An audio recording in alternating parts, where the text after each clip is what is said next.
This is Tony Poulos reporting for Telecom Asia Channel at Mobile Asia Congress in Hong Kong. I have with me today Mr. Christian Daigneault, who is the CTO of mobile operator in Hong Kong, CSL. Christian, welcome. You really had the first, I think, commercial launch of an LTE DC-HSPA network in the world, but it hasn't been all plain sailing. What have been some of the challenges? Well, the biggest challenge, yes, we launched 1 year ago now. It's about exactly 1 year ago that we launched this LTE DC-HSPA network. So that was the first one at that time, November last year. So the network was launched at that time with a limited number of devices. And we had almost experimental device at that time to a limited number of customers.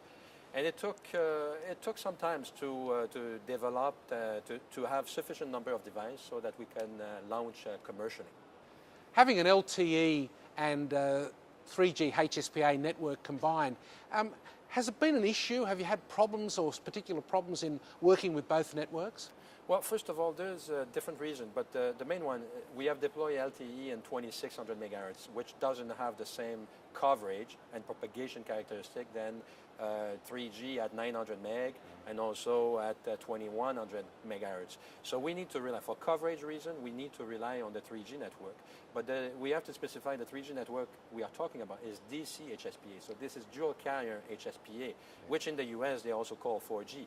But this is the speed, a very similar experience to LTE. So the two together, LTE and DC-HSPA, give a very consistent experience all over Hong Kong. What are the differences between the two in terms of operating the network? Is there much more throughput on the LTE network as compared to the DH or DC-HSPA? Well, there's much more throughput on the LTE network. For sure, the uplink is where you see the difference. The uplink on the LTE is much faster. But basically, for most application that a typical customer would use, DC-HSPA and LTE will give the same customer experience. And like every new technology, the devices seem to be lagging behind. You now have devices on the network, but have you had to customize them or get special chipsets to cope with the two networks that you're operating under? This is not really customization, because this is LTE in that spectrum band is being launched all over the world. So the vendors are developing devices. They are not customized, they are standard, but because we were first, nobody else had them. So we had to develop from scratch, and we had to participate to all the testing with our vendor. So it took about 6 months of fine-tuning before we could take the device out to the market. And now that you have customers on the LTE network, are they acting any differently? Are they using the network differently than what they did previously on the 3G only networks? Well, one thing I can say is that they are using the network much more. And the reason to use the network much more, it means that they're doing much more video, because what consumes the volume on the network is video. And we have seen up to 5 times more volume per month per user on the LTE network.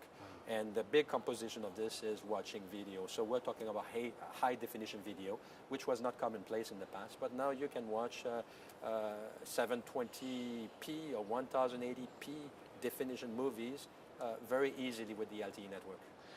You were originally going to offer LTE only as a premium product, but things have changed. Would you like to explain what happened? Well, the pricing plans are very comparable to, the price point is very comparable to what we had for 3G.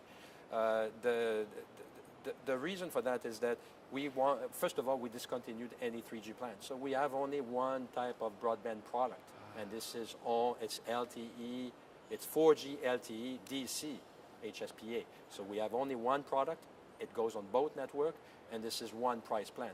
And we want all of our customers to go on the LTE network. We want all of our customers to benefit from the improved experience. And on the other side, it's also much better efficiency for operating our network on the LTE network to offload the capacity from our 3G network. And what's the feedback from the customers on LTE? The feedback is that this is very, very impressive speed. This is, in fact, the first time you're trying it, this is amazing. One of the things we have to say, we didn't start the right way at the very beginning, because we were giving expectation of 100 megabit per second. The industry gave the expectation of 100 megabit per second. This is not the real life experience. This is a big capacity pipe, the LTE channel, but a user with 5 megabit per second, 10 megabit per second, 20 megabit per second, as much, it's a great experience. So we had to manage expectation, and we did that, and we are educating our customers. But the time to download a video, the time to, the clarity of a movie that you're watching, this is the real experience, and customers are very impressed and satisfied by what they see. Christian Daigneault, thank you so much for being with me today. Thank you. Okay, thank you, Tony.